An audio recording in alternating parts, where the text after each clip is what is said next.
Bonjour, donc deuxième vidéo sur l'atelier composite de CATIA V5.6. Donc la première vidéo, nous avions vu comment créer un système d'axes, les paramètres composites, la définition des matériaux, des orientations, des rosettes. Nous avions défini les bords de pièces avec l'engineering edge of part qui est la frontière de la pièce finie, celle qu'on enverra au client, et le manufacturing edge of part qui est les frontières de la pièce à la sortie du moule. On avait défini les différents un pli groupe, les différentes séquences, et dans chaque séquence, différents types de plis. La séquence 1 correspond à des plis qui sont posés sur la partie extérieure, là en orange, sur le contour extérieur qui était mon contour Engineering Edge of Part. Une séquence 2 qui est un empilement uniquement dans ce carré-là. Et la séquence 3 était un sandwich. Donc si on zoome ici, on s'aperçoit que ce sandwich était composé de deux pots, 8 plis d'Erex d'un millimètre d'épaisseur chanfreiné à 45 degrés sur les 4 facettes. Donc on retrouve la même chose sur l'autre facette. Et enfin, au-dessus, deux pots de fermeture pour le sandwich. Maintenant, on n'a pas été très rigoureux sur l'appellation des séquences et des plis, ce qui n'est pas gênant du tout parce que j'aurais pu me permettre soit au moment des séquences faire propriété et renommer correctement les séquences ou les plis, donc en double cliquant dessus, pareil, en changeant ici le nom du pli. Ça aurait été un peu fastidieux. Il y a un outil qui est assez pratique, c'est l'outil qu'on obtient là, qui va permettre de gérer les différents plis. Donc Stacking Management. Donc lorsqu'on ouvre, on constate quoi? Bah, on a différentes colonnes qui peuvent être affichées. Donc avec colonne, on peut choisir les informations que l'on veut euh, voir ou pas dans ce tableau. Donc la version de base, c'est ça. Donc on a le groupe, la séquence, le pli, l'identifiant du matériau qui est utilisé pour ce pli, l'orientation du matériau, donc 0 degré, 45, 45, 0, la rosette qui est utilisée, la surface du moule. Alors là, le drapage faux ou vrai, ça n'a rien à voir s'il est juste ou pas, c'est simplement que s'il est faux, c'est qu'il est orienté suivant une direction, s'il est vrai, il est orienté suivant l'autre direction de la face. Et enfin, le contour 3D, est-ce qu'il est OK ou pas? Donc si le contour du pli est correctement dessiné. Alors, par exemple, là, on retrouve ici pour la séquence, si je sélectionne ma séquence 2, j'affiche tous les plis. J'ai les deux plis du multi-axial cousu. Si je prends la séquence 3, bah, qui va de là à là, donc ce qui est sélectionné ici, on retrouve les deux sergés qui sont les deux premières peaux, les 8 couches d'Erex d'un millimètre d'épaisseur, et enfin les deux couches de fermeture du sandwich. Alors déjà là, on peut voir que pour chacun des plis, on peut par exemple, euh, avec soit la barre d'outils qui est ici, alors si vous ne l'avez pas, vous pouvez faire un clic droit et vous retrouvez cette barre d'outils. Et avec ceci, on est capable de modifier, alors soit déplacer les plis. Alors attention, si vous déplacez les plis, on a refait des relimitations au niveau de l'Rx, ainsi de suite. Ça aurait été judicieux de changer l'ordre avant de faire ces relimitations. Donc là, je prends le pli 8 par exemple, ou le pli 9, je vais prendre le pli 9, modifier, euh, donc, et là je vois sa constitution. C'est le vert 3300 sergé de 2, et donc je pourrais changer éventuellement le tissu ou l'orientation. Par exemple, là je me suis trompé, j'aurais voulu mettre un 0,90 puis un 45 moins 45, donc je peux orienter le deuxième pli à 45 degrés tout en suivant la rosette. Et si je change, bah, je m'aperçois que je vais changer l'orientation. De la même façon, pour le pli de fermeture, pour garder la symétrie, je vais prendre l'avant-dernier pli, je vais faire un clic droit multiro édition et je vais changer l'orientation pour avoir quelque chose de symétrique. Donc avec ceci, je suis capable de changer une orientation, un matériau, si j'ai pas choisi le bon, donc ça sert à rien de le faire. Mais je peux aussi traiter l'ensemble par lot. Donc si je prends un lot complet de, par exemple, toutes les RX, si je fais un clic droit dessus, bah, je m'aperçois que s'il y a quelque chose d'écrit ici, c'est que c'est commun à toutes les lignes sélectionnées. Si au contraire, j'ai deux lignes, c'est trois lignes que je prends différemment, si je fais ça, je m'aperçois que là, je n'ai rien en matériau ID. Pourquoi? Parce que j'ai deux références. Par contre, si je sélectionne une référence ici dans la liste, cette référence s'appliquera aux trois plis sélectionnés. Pareil pour l'orientation et pareil pour la rosette et ainsi de suite. Donc avec ça, je peux rapidement réordonner et renommer correctement réaffecter correctement les matériaux et les orientations. Maintenant, en ce qui concerne les appellations, on voit qu'on a plusieurs plis 1, ce qui n'est pas judicieux, plusieurs plis 5, 6 et 4.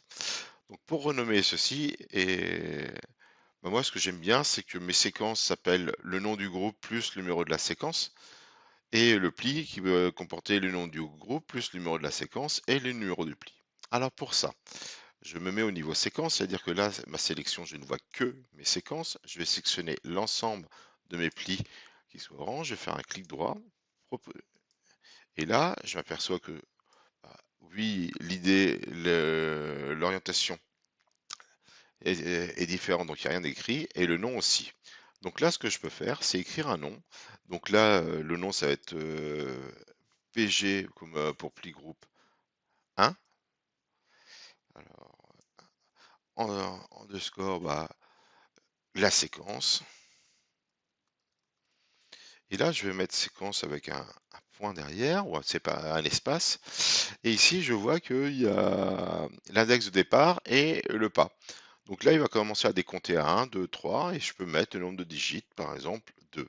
Si je fais ça, bah, je vais voir que mes plis vont s'appeler PG. Alors, on ne voit pas très bien, je vais valider et rouvrir. On le voit ici, en le fait de valider.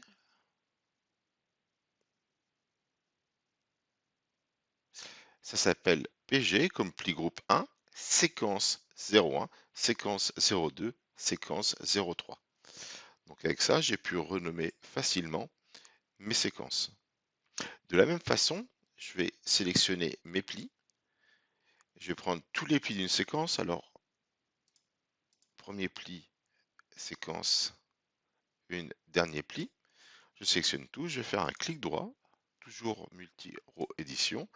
Et cette fois-ci, je vais l'appeler PG1 underscore séquence 1 underscore pli point.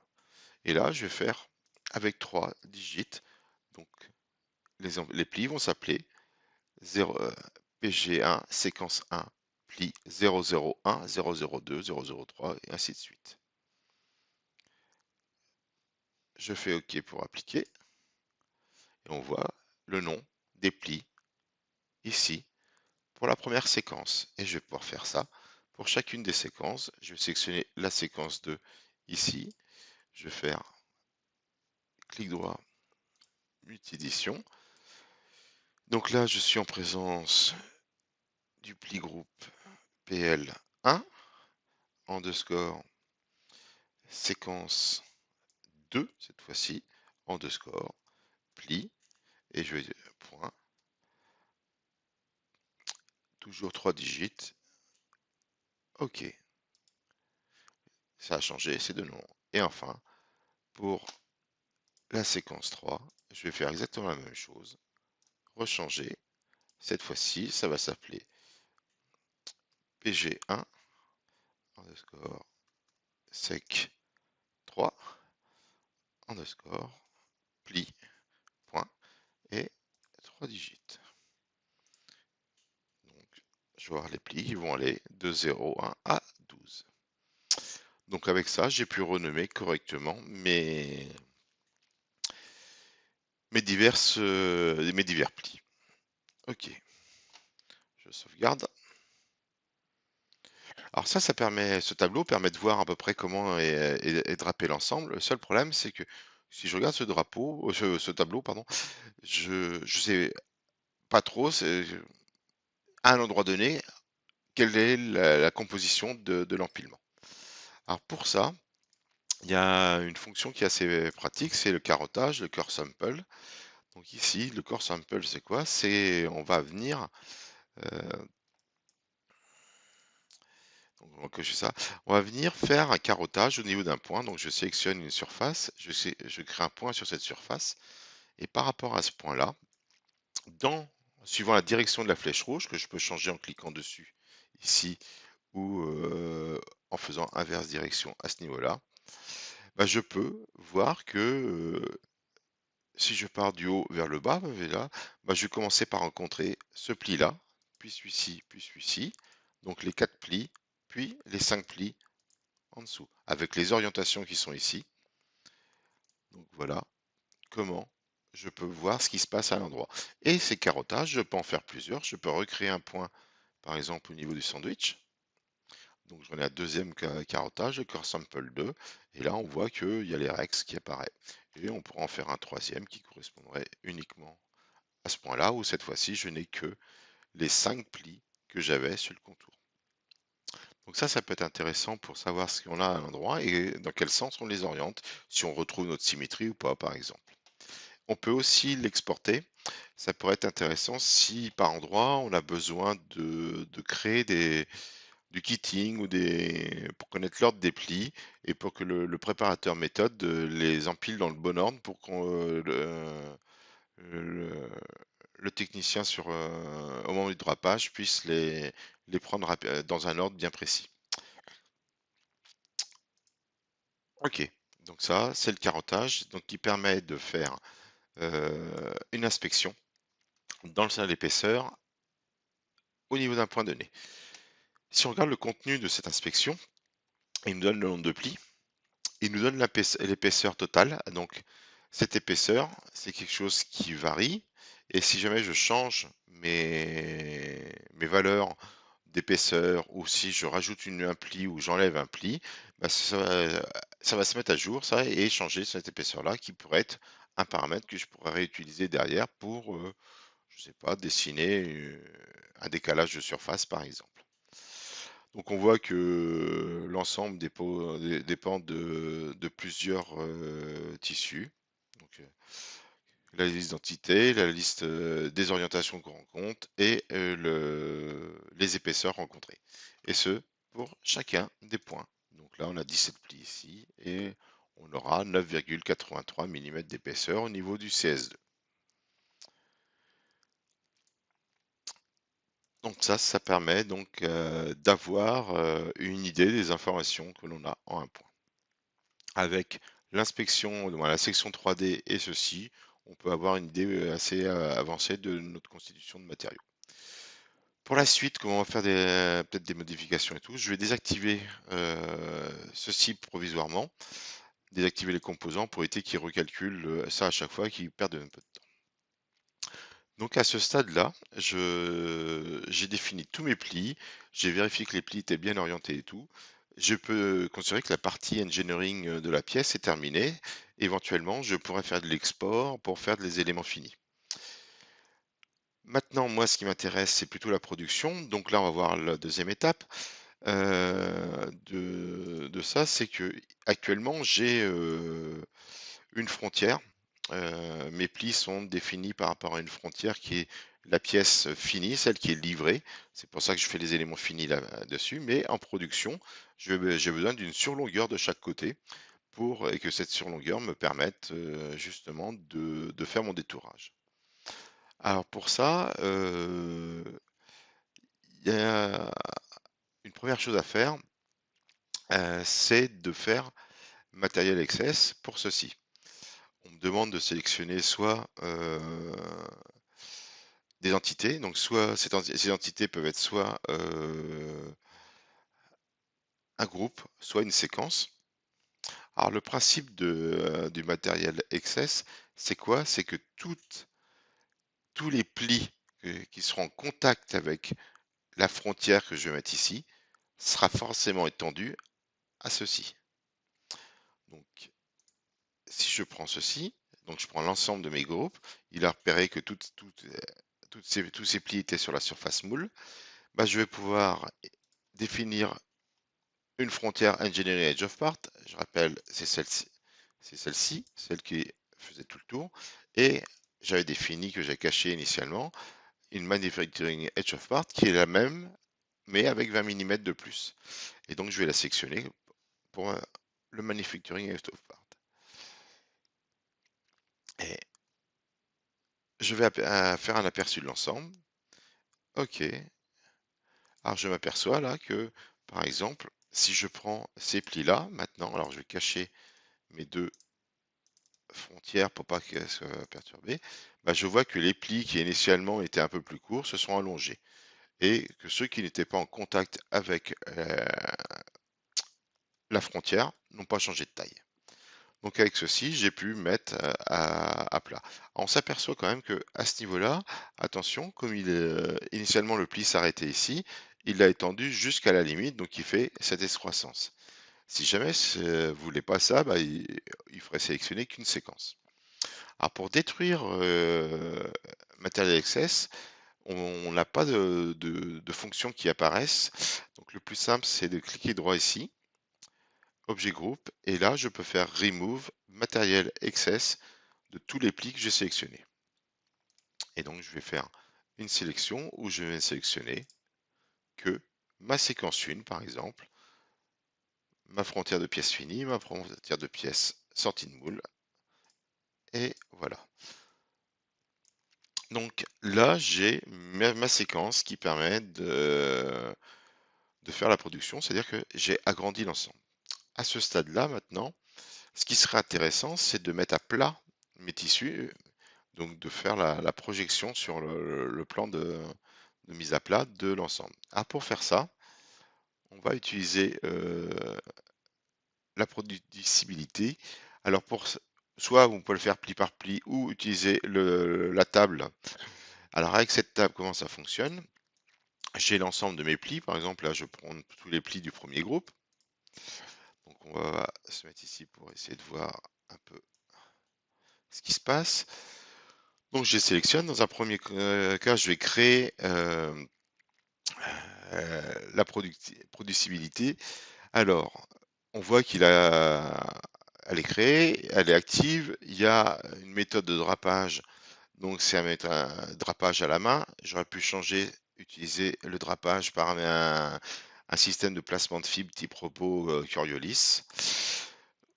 Donc là, c'est produit à la main. L'optimisation, alors je peux faire Edit. On peut optimiser, ça c'est l'optimisation de la déformation de mon tissu. Donc il y a plusieurs critères qui permettent de minimiser la déformation de l'ensemble. Et seed point, c'est le premier point qui est de drapage. C'est plutôt intéressant lorsqu'on fait du pré-imprégné. Comme il y a un tac qui est assez important, dès qu'on a posé le pré-imprégné sur la couche précédente, on a du mal à le redécoller. Et ben là, ça permet de dire quel est le point qu'on va poser en premier pour limiter la déformation de notre tissu.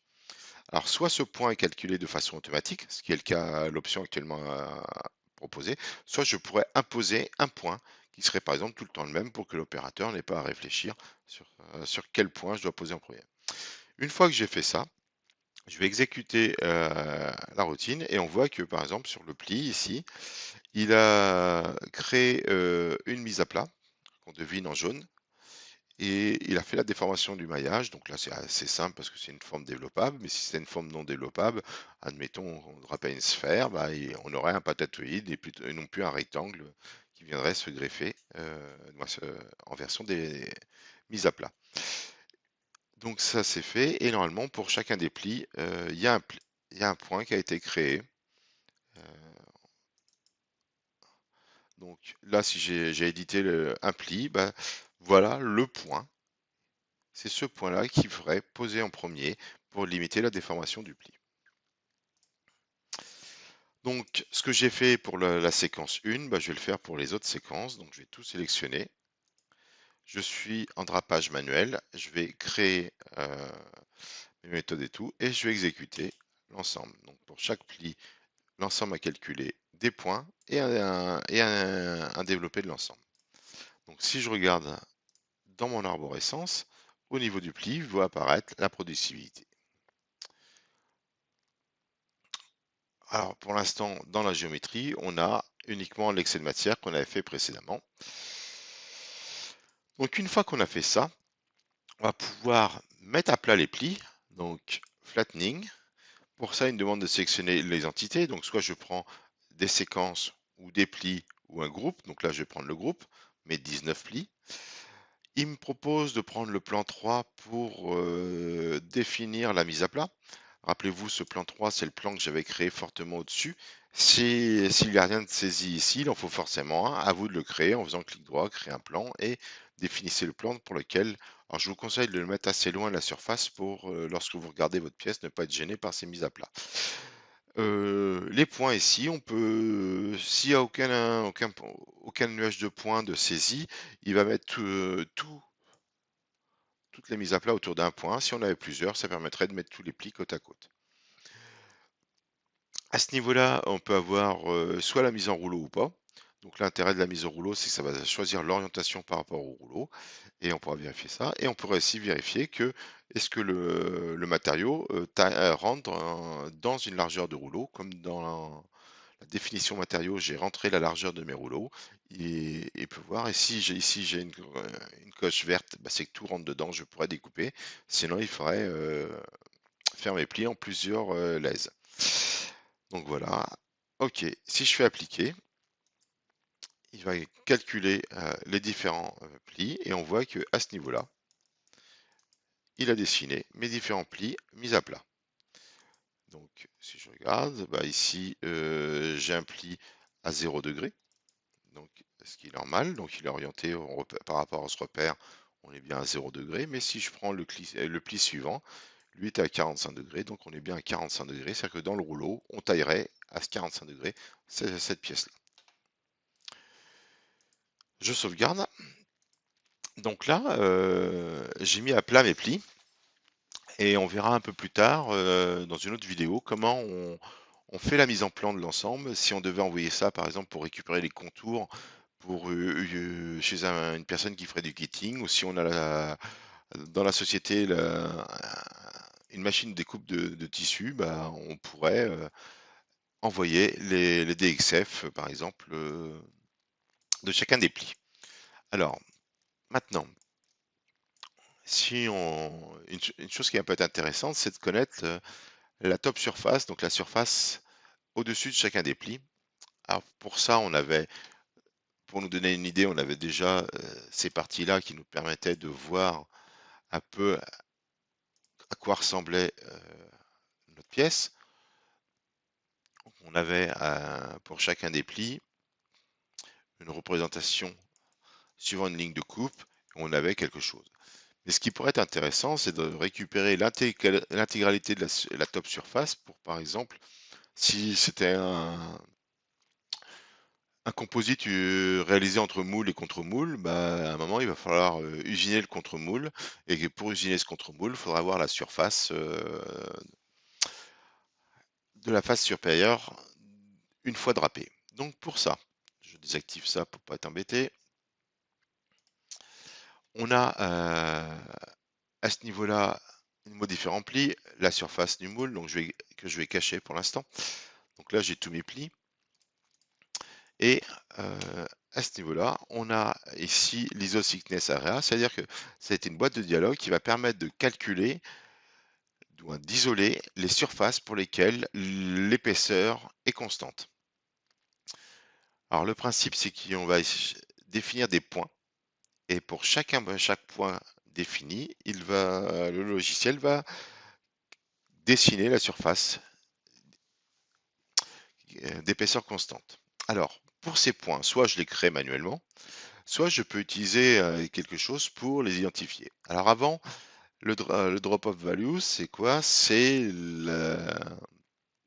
l'écart qu'on va avoir sur les rampes.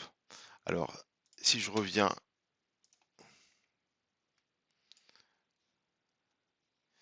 ici, donc on a soit des rampes qui sont présentes au niveau des dégradés qu'on a réalisés, c'est-à-dire que ici, on voit bien qu'on a un premier dégradé qui correspond à l'Erex, et à ce niveau-là, j'ai un deuxième dégradé qui correspond à mes 4 pots que j'ai voulu mettre en progressif.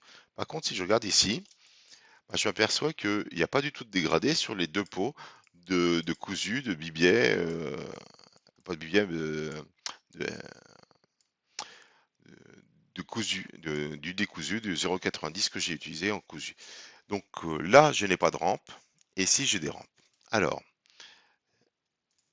à ce niveau-là, la valeur par défaut, c'est quoi? C'est la valeur, lorsqu'on est en présence justement d'une marche comme celle-ci, quelle est la rampe, la valeur de la rampe qui va me donner? Donc cette valeur doit être forcément positive. Donc je pourrais mettre 0,1 par exemple, c'est-à-dire que j'aurais 0,1 mm entre ce sommet-là et le pied. Donc j'aurais une petite rampe où on pourrait mettre 1 mm. Le maximum des valeurs, c'est, je sais pas, 7-8, c'est le maximum des rampes que je vais mettre. Et après, on a ici la taille minimum des zones sur lesquelles on va chercher les surfaces planes. Alors si je mets une valeur vraiment énorme, aperçue, bah, je m'aperçois qu'il me trouve 3 valeurs. Ces 3 valeurs sont, moins 3 zones. C'est la première zone, c'est celle qui est identifiée par cette petite croix. C'est celle qui correspond à la zone ici de l'ensemble. Une deuxième, le haut de l'Erex, une troisième, la base. Alors par contre, ici, entre les deux, il n'a pas rien trouvé, alors que ici il y avait une zone plate. C'est parce que la zone de détection là, était un peu grande. Donc si je la réduis, elle ne peut pas être inférieure à mes 8. Si je fais appliquer, alors, on va aller jusqu'à 8. Et là, on voit qu'il a rajouté il en a trouvé 4 cette fois-ci. Il y a les 3 de tout à l'heure. Et à ce niveau-là, il m'en a trouvé une dont le point est là. Alors, à chaque fois qu'il y a un point, donc une zone, 2 zones, 3 zones qui correspondent au cadre rouge qui est là. Alors, on va le voir peut-être un peu mieux si je cache mes plis. Voilà. Donc, la zone basse, la zone intermédiaire, la zone haute au niveau du sandwich. Et à ce niveau-là, une quatrième zone que l'on voit.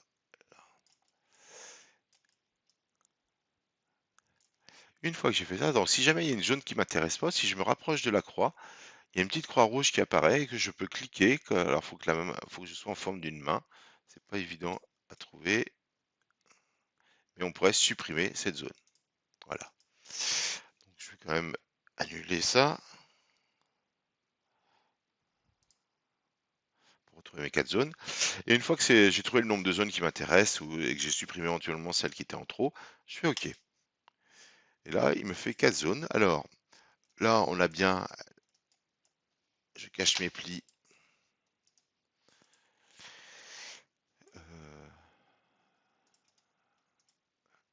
Je cache tous les plis. Donc, on a la première zone en bas, l'intermédiaire, la haute. Et ici, on en a une. Et si on regarde bien, on fait un zoom. Oui, entre les deux, il y a un espace. Et si je mesure cet espace, je vais retrouver les 1 mm que j'avais défini comme longueur minimum. Donc, si j'avais mis 0,5, j'aurais eu 0,5 entre celles-ci. Alors, si je regarde ce que donnent ces surfaces en... Alors, ça m'a créé des surfaces qui sont là. Elles sont là, mes 4 surfaces. Et si je les prends, là, je vais faire quelque chose, je reviendrai dessus après. Je fais OK. Pardon.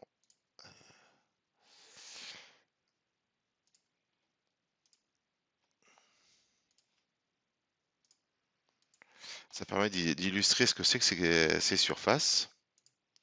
Ben voilà mes surfaces. Et on voit bien qu'en altitude, elles sont à des hauteurs différentes lorsque je les crée. Donc, je vais supprimer ce que je viens de créer. Je raffiche mes zones.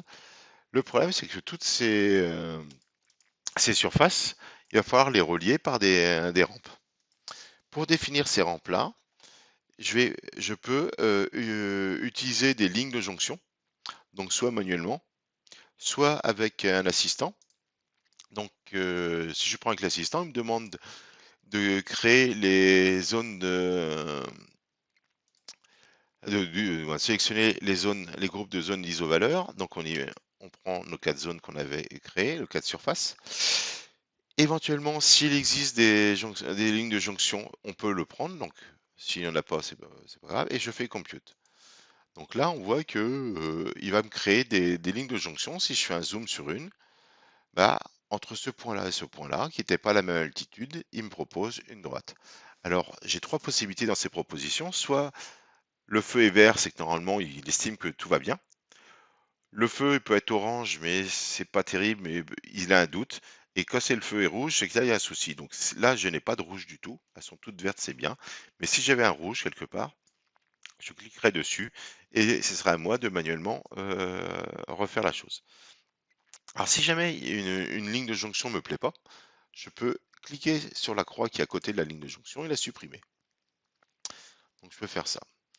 Et si je veux créer une ligne de jonction, bah, je clique bêtement d'un point avec la souris à un autre point. Et là, je crée cette ligne de jonction.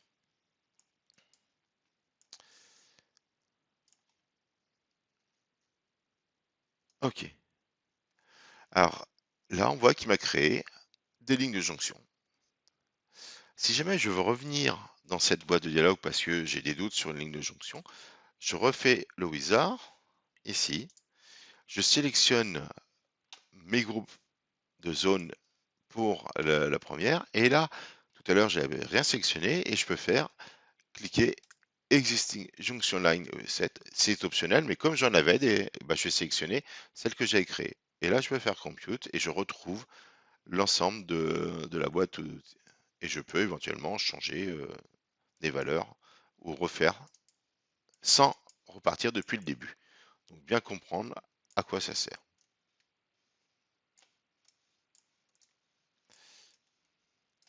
Donc une fois que toutes ces lignes de jonction sont réalisées, je vais pouvoir créer ce que j'appelle la top surface. Alors, solid from isothickness area, donc je peux soit créer une top surface, soit un solide. Donc je vais commencer par une top surface. Donc elle s'appelle area top surface 1. L'isothickness area group, c'est mes groupes des surfaces. Ici, je peux choisir soit des standards contours, soit des jonctions, des lignes de jonction. Comme j'ai créé mes lignes de jonction, donc j'active cette option. Dans cette barre-là, je sélectionne mon ensemble des 12 éléments que j'ai créés, donc de mes lignes de jonction. Si je fais appliquer, il va créer quelque chose. Alors là, je vois pas grand-chose. Je vais cacher mes groupes, mes lignes.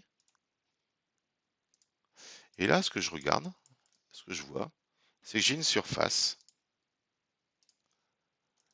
Et cette surface correspond à la top surface de mon composite, de la stratification qui est là. Là, j'ai fait une surface, donc il n'y a pas d'épaisseur du tout. Ça permet simplement, et on regarde, on voit bien par rapport à la représentation que c'est bien la partie haute. J'aurais pu de la même façon, dans cet atelier-là, cette fois-ci, non pas prendre top surface, mais solide. Le groupe, mes lignes de jonction, c'est toujours les mêmes choses. Si je fais OK, je cache ma surface que j'ai créée précédemment. Et là, j'ai un solide. C'est-à-dire qu'il y a de l'épaisseur qui correspond à mon épaisseur.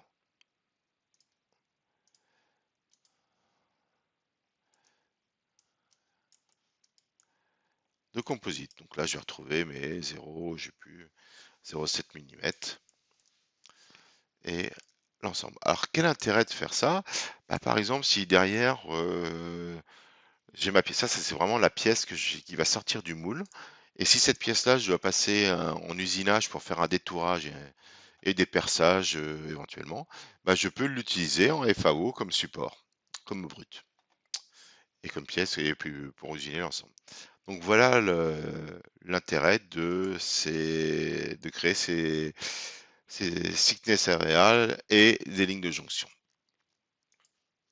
Donc je cache, je raffiche la top surface.